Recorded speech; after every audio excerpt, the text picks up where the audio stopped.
Hello, welcome back to our policy debate video series and another video on the arguments that the negative can make. This video will deal with counterplans. As most of these videos do, we're going to start with the basics. What is a counterplan? A counterplan acknowledges that the affirmative has identified a problem, but the negative thinks there is a better policy action to fix the problem that is different than what the affirmative team has proposed. Pretty self-evident from the title of Counterplan. So why should I read one of these arguments?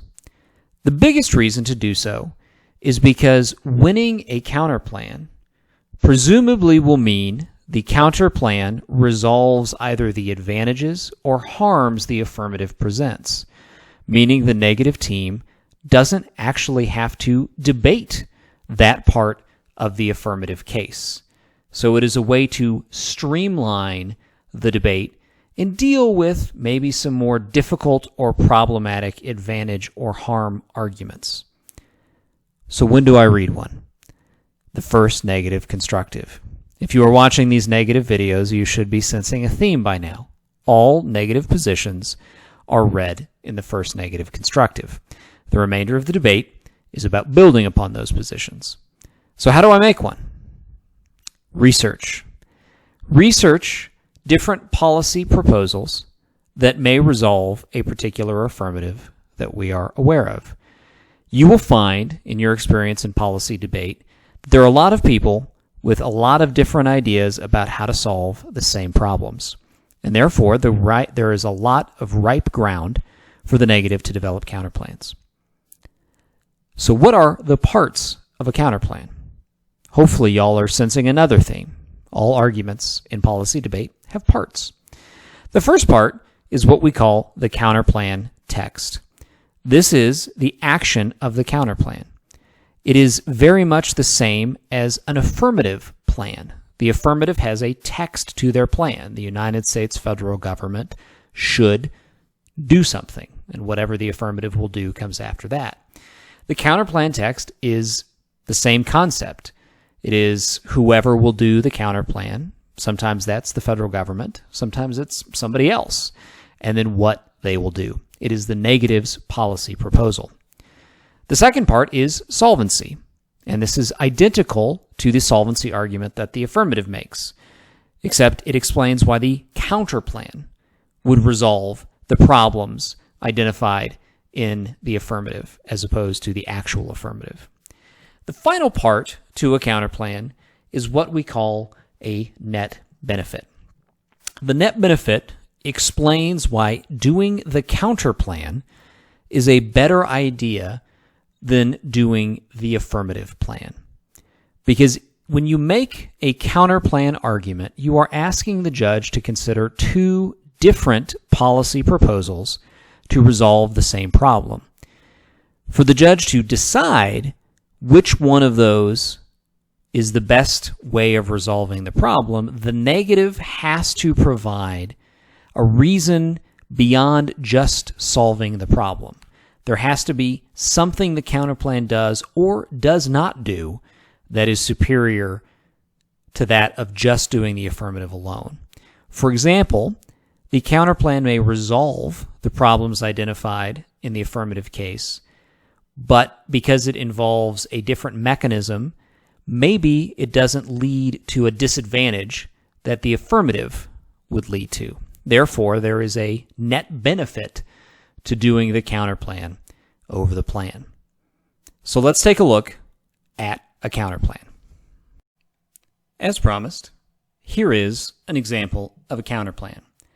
This counterplan comes from a couple of years ago when we debated the immigration policy topic.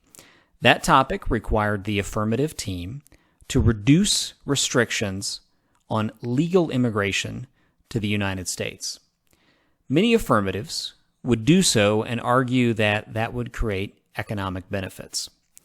This is a counterplan aimed at solving the economic problems that come from difficulty with United States immigration policy.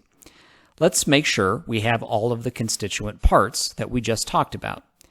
you'll notice here at the top we have the counterplan text that says the USFG, that's shorthand for United States federal government, should substantially reduce its restrictions on immigration by implementing the RAISE Act in accordance with our July 17 evidence.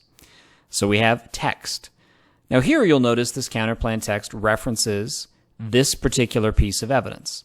And sometimes we will do that because that evidence explains what the counterplan will do.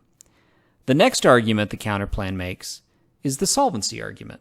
Why would that counterplan work to resolve the economic problems the affirmative has identified?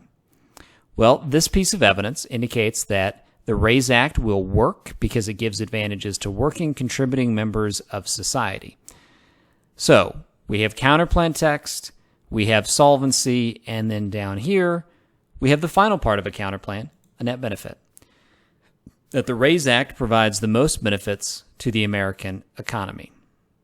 We have the tagline, author name, date, and then the piece of evidence.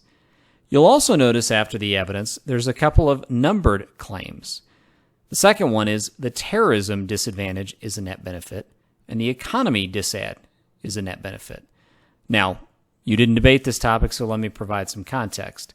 The terrorism disadvantage was an argument that by loosening restrictions on immigration, it would make it easier for terrorists to enter the country, and that would be bad. This particular counterplan wouldn't do that. It would make it a little bit more difficult to immigrate, but the people who get in would be better for our economy. Then the third point here about the economy disad, that disadvantage argued that a flood of immigration would actually depress wages and therefore hurt the economy. And because this particular counterplan does not result in a flood of immigration, it would avoid that disadvantage as well. So if you remember, a net benefit can be something positive that the counterplan does above and beyond what the affirmative does, or the counterplan can avoid a bad thing that the affirmative does not. So this particular counterplan contends that it works in the solvency contention, and then contends it has 2, maybe 3 net benefits. The net benefit of improving the economy, so a positive benefit above and beyond the affirmative, and then it avoids 2 disadvantages that would apply to the affirmative but not to the counterplan.